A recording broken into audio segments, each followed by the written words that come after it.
آئی ہوگی۔ یہ کتاب اس اعتبار سے بڑی مفید ہے کہ ابن ہشام کے کیے ہوئے کام کی اس سے تکمیل ہو جاتی ہے، اور ابن ہشام نے جہاں جہاں کوئی ایسی چیز بیان کی تھی جس کی مزید وضاحت کی ضرورت تھی، یا کوئی ایسی مغلق چیز تھی جس کی شرح درکار تھی، تو وہ علامہ سہیلی نے بیان کر دی ہے، اور ابن ہشام کی اس کتاب کو سمجھنا بہت آسان کر دیا ہے۔ علامہ سہیلی محدث بھی تھے، فقیہ بھی تھے، لغوی، نحوی، ادیب، ماہر انصاب اور مفسر اور مورخ بھی تھے۔ بہت سے لوگوں نے اس کی بھی شرح لکھی، اس کے حواشی لکھے، بعض لوگوں نے اس کی تلخیص کی، اور بعد میں آنے والے تقریباً ہر سیرت نگار نے اس سے استفادہ کیا۔ علامہ ابن قیم کی تحریروں میں اور تصنیفات میں جا بجا اس کے حوالے اور تذکرے ملتے ہیں۔ ایک اور کتاب وہ بھی اتفاق سے ایک اندلسی کی ہے، اسپین کے بزرگ تھے علامہ ابو الربیع سلیمان الاندلسی، ان کی کتاب ہے الاکتفاء کے نام سے مشہور ہے، الاکتفاء فی مغازی رسول اللہ والثلاثہ الخلفاء، یعنی حضور کے 3 خلفاء، سیدنا صدیق اکبر، سیدنا فاروق اعظم، سیدنا عثمان غنی، اور رسول اللہ صلی اللہ علیہ وسلم ان کے دور میں جتنے مغازی ہوئے ان کا تذکرہ انہوں نے لکھا ہے۔ خود جہاد میں شریک رہے ہیں، اسپین میں جب مسلمانوں کے خلاف جنگیں کی گئیں، عیسائیوں نے حملے کیے تو ان میں سے بہت سی جنگوں میں یہ خود بھی شریک رہے، جہاد میں خود بھی حصہ لیا، محدث بھی تھے، علم حدیث پر کئی کتابوں کے مصنف ہیں۔ یہ کتاب انہوں نے کئی بنیادی ماخذ کو سامنے رکھ کر مرتب کی۔ جو قدیم ترین کتابیں ہیں جس میں ابن اسحاق کے مغازی بھی تھے اور موسیٰ ابن عقبہ کی کتاب بھی تھی، یہ ان کے سامنے رہے ہیں، اور انہوں نے واقدی کی کتاب سے بھی استفادہ کیا، اور ان ساری کتابوں کو سامنے رکھ کر الاکتفاء کے نام سے یہ کتاب انہوں نے بیان کی۔ اس کا جو بنیادی وصف ہے وہ معلومات کی جامعیت، یعنی کنڈنس کرنا معلومات کو، ٹھوس معلومات فراہم کرنا، اور خاص بات اس کی یہ ہے کہ کئی ایسی کتابیں جو آج موجود نہیں ہیں، مثلا موسیٰ ابن عقبہ کی اصل کتاب موجود نہیں ہے، ابن اسحاق کی اصل کتاب کا بیشتر حصہ موجود نہیں ہے، ان دونوں کتابوں کے طویل اقتباسات ان کی کتاب میں مل جاتے ہیں۔ تو جن کتابوں کی مدد سے موسیٰ ابن عقبہ کی کتاب کا استخراج کیا گیا ان میں یہ کتاب الاکتفاء بھی شامل ہے، جس میں اس کے حوالے دیے گئے۔ کتاب کا آغاز معاذ بن عدنان کے تذکرے سے ہوتا ہے، اور ولادت نبوی تک تقریباً 150 صفحے میں انہوں نے اس کتاب کو ان حقائق کو بیان کیا ہے، حضور کے اجداد اور خاندان کے بارے میں تفصیل دی ہے، پھر رسول اللہ صلی اللہ علیہ وسلم کے واقعات سیرت کے عام انداز کی طرح بیان کیے ہیں، اور دوسری جلد خاص طور پر مغازی اور فتوحات کے ساتھ مخصوص ہے۔ یہ مواد انہوں نے زبیر ابن بکار کی نسب قریش سے لیا ہے، جس کا پہلے تذکرہ ہو چکا ہے۔ ایک چیز جو بقیہ سیرت کی کتابوں سے اس کو ممتاز کرتی ہے وہ یہ ہے کہ زمانے جاہلیت میں مذہبی عقائد کون کون سے مروج تھے، عربوں میں مذہبی ثقافت کیا تھی، کن کن بتوں کی پوجا کی جاتی تھی، کس قبیلے میں کیا مذہبی رسوم رائج تھیں، ان کے بارے میں بڑی تفصیلی معلومات اس کتاب میں موجود ہیں۔ کتاب الاکتفاء کے بعد جس کتاب کا تذکرہ کرنا مقصود ہے وہ نہ صرف ادبیات سیرت کی بلکہ شاید ادبیات اسلامی کی چند منفرد کتابوں میں سے ایک ہے۔ ادبیات سیرت میں تو وہ اپنی نوعیت کی واحد کتاب ہے، اس طرح کی کتاب کوئی اور موجود نہیں۔ وہ ہے علامہ ابن قیم کی کتاب زاد المعاد فی ہدی خیر العباد۔ علامہ ابن قیم بہت بڑے فقیہ تھے، ان کا تفقہ ان کی کتاب اعلام الموقعین سے ظاہر ہے۔ بہت بڑے محدث تھے، ابن تیمیہ کے شاگردوں میں سے، ابن تیمیہ کے قریب ترین اور سب سے نمایاں شاگرد ہیں۔ خود بہت بڑے صوفی تھے، روحانیات کے امام تھے، ان کی کتاب منازل السائرین اس کی دلیل ہے۔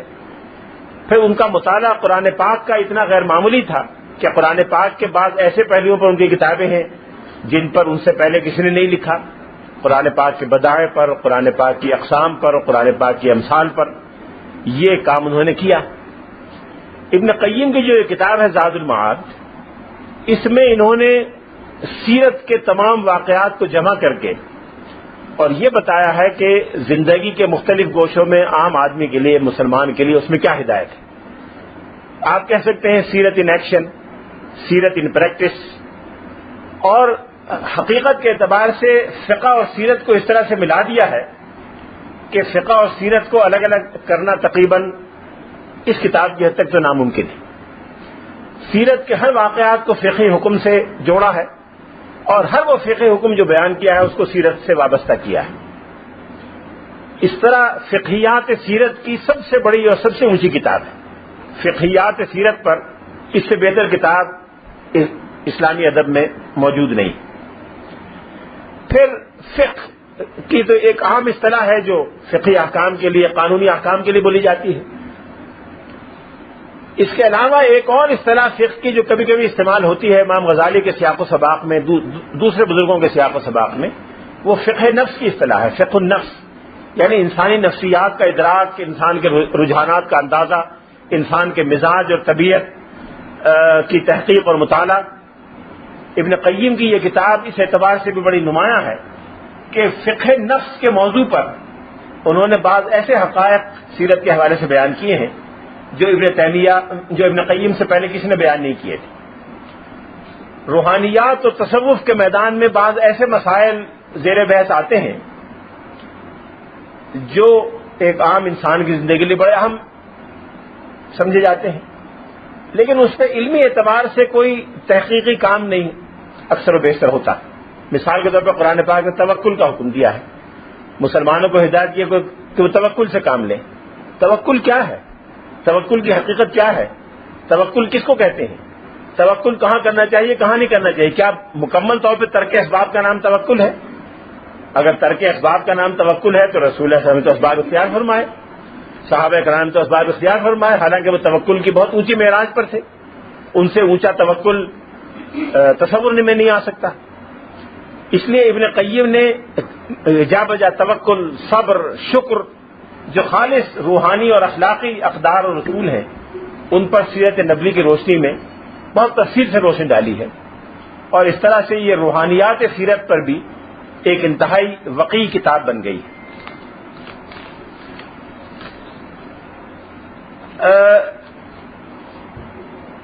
یہ کتاب سیرت کے تمام ابواب پر محیط ہے، اور اسی طرح سے انسانی زندگی کے تمام ابواب سے بحث کرتی ہے۔ چونکہ اس کا بنیادی ہدف یہ ہے کہ عام انسان کو سیرت کے واقعات سے رہنمائی ملے، اس لیے اس میں نماز اور عبادات سے لے کر اور خاندانی اور شخصی زندگی اور بقیہ سرگرمیاں، تجارت، کاروبار، بین الاقوامی تعلقات، لین دین، جنگ، ہر چیز سے متعلق گفتگو ہے سیرت کے حوالے سے اور حضور علیہ الصلوۃ والسلام کے اسوہ حسنہ کے حوالے سے۔ اس لیے اس میں فقہ کے محدود مفہوم کے ساتھ ساتھ معاشرت، آداب، ثقافت، تہذیب، اجتماعیات کے بارے میں بھی جا بجا ہدایات ہیں۔ لوگ آپس میں ملیں تو اس میں سیرت کا طریقہ کار کیا ہے، لوگ آپس میں ایک دوسرے سے تعلق رکھیں تو سیرت کی روشنی میں کیا رہنمائی ملتی ہے۔ تو یہ فقہ سیرت کی کتاب بھی ہے، فقہ معاشرت بھی ہے، فقہ النفس بھی ہے، اور فقہ اپنے حقیقی معنی اور مفہوم بھی ہے۔ اس کتاب کو پڑھتے ہوئے ایسا لگتا ہے کہ یہ ایک سے آفشہ ہے جو ابن قیم نے تیار کیا ہے۔ اس میں سیرت کی پاکیزگی بھی ہے، سیرت پڑھتے ہوئے جو انسان محسوس کرتا ہے اپنے دل میں ایک لذت اور روحانی لطف، وہ تو ہے ہی ہے چونکہ سیرت کی کتاب ہے۔ اس میں حدیث کے فن کو پورے کے طور پہ انہوں نے شامل کر دیا ہے، حدیث کی جو ایکوریسی ہے وہ بھی پورے طور پہ جھلکتی ہے۔ خود بہت بڑے محدث ہیں، کسی لفظ کے بارے میں بھی یہ نہیں کہہ سکتے کہ غیر ذمہ دارانہ طور پہ استعمال کر لیا گیا ہے، محدثین کی مکمل احتیاط کا نمونہ ہے۔ پھر فقہ النفس اور فقہ المعاملات، فقہ العمل، ان میں سے ہر چیز کے بارے میں اس طرح سے توازن کے ساتھ ایک چیز بیان کی ہے کہ جس میں محدثین کی سی باریک بینی اور اہتمام صحت، فقہا کی سی جزرسی اور اعتنا بالتفاصیل، اور اصحاب سیر کا سا جذبہ حب رسول، یہ ساری چیزیں بیک وقت موجود ہیں۔ ایک گلدستہ ہے جس میں فقہ، سیرت، تصوف، ان سب کی شان اور ان سب کی خوشبو الگ الگ ملتی ہے۔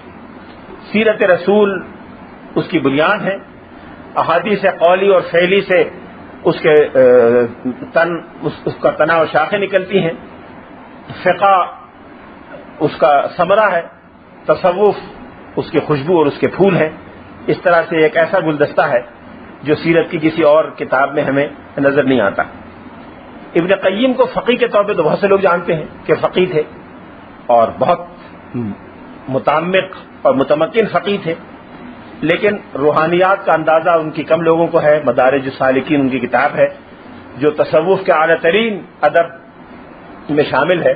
تصوف کی بنیادی کتابیں امام غزالی کے احیاء العلوم اور التعارف اور قوت القلوب اس درجے کی کتاب ہے۔ رسالہ قشیریہ، بذل کشف المحجوب اس درجے کی جو 8-10 کتابیں ہیں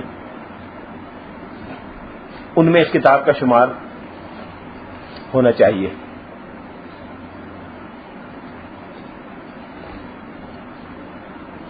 کتاب سے مصنف کی غیر معمولی بصیرت اور دین فہمی کا اندازہ ہوتا ہے۔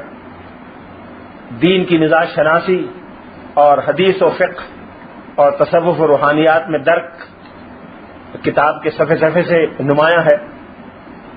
اس طرح مصنف نے تمام فقہی ابواب کو سامنے رکھ کر ذخیرہ احادیث اور سیرت سے ہدی خیر العباد مرتب کر دی ہے۔ کتاب بار بار چھپی ہے، اس کا اردو ترجمہ بھی ہے۔ انداز یہ ہے کہ پہلے سیرت کا واقعہ بیان کرتے ہیں، پھر اس واقعے سے متعلق جو احادیث ہیں وہ بیان کرتے ہیں، پھر ان احادیث سے جو اہم مسائل نکلتے ہیں فقہی وہ بیان کرتے ہیں۔ اس کے بعد کہتے ہیں اخیر میں کہ فصل فی فقہ ھذا الباب، اس باب کی اصل فہم اور درک کے بیان میں پھر اس میں کوئی حکمتیں نکلتی ہیں وہ کیا ہیں، جو درس اور بصائر اور عبرتیں ہیں وہ کیا ہیں، مسئلے کی باریک اور دقیق اگر پہلو ہیں وہ جو سامنے آتے ہیں وہ کیا ہیں۔ اس طرح سے ایک ایک کر کے ابن قیم نے ان تمام مسائل پر روشنی ڈالی ہے۔ فقہیات سیرت جس پر ایک الگ دن گفتگو ہوگی، اس کے بہت سے اہم اور معرکۃ العرا مسائل پر ابن قیم نے فاضلانہ کلام کیا ہے، جن کی تفصیل انشاءاللہ بعض کی تفصیل فقہیات سیرت کے بیان میں انشاءاللہ پیش کروں گا۔ ایک چھوٹا سا مسئلہ یعنی مثال دینے کے لیے کہ فقہیات سیرت میں کس طرح کے سوالات اٹھتے ہیں۔ فقہ تو قانون ہے، سیرت واقعات ہیں، تو فقہیات سیرت میں ربط کیا ہوگا؟ بعض معاملات واقعات ایسے ہیں کہ وہ فقہی معاملات کو سمجھنے میں اس سے بڑی مدد ملتی ہے۔ ایک روایت ہے کہ جب رسول اللہ صلی اللہ علیہ وسلم مدینہ تشریف لائے، یوم قدم رسول اللہ صلی اللہ علیہ وسلم المدینہ، تو آپ نے دیکھا کہ یہودی روزہ رکھے ہوئے ہیں۔ تو آپ نے فرمایا، آپ نے پوچھا کہ یہودی کیوں روزہ رکھے ہوئے ہیں؟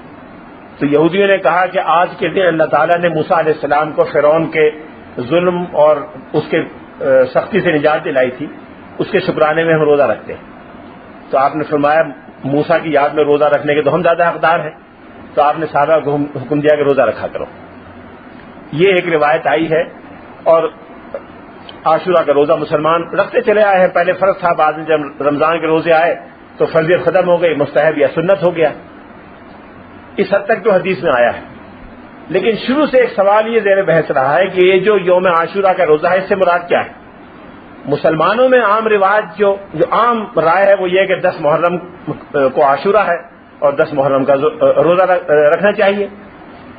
دوسری طرف یہ بھی حقیقت ہے کہ یہ محرم سفر عربی مہینے یا عربی کیلنڈر یہودیوں کے یہاں رائج نہیں تھا، یہودیوں کے یہاں اپنا کیلنڈر تھا، اور یہودی روایات سے پتہ چلتا ہے کہ تشری جو ان کے کیلنڈر کا پہلا مہینہ ہے، اس کی 10 تاریخ کو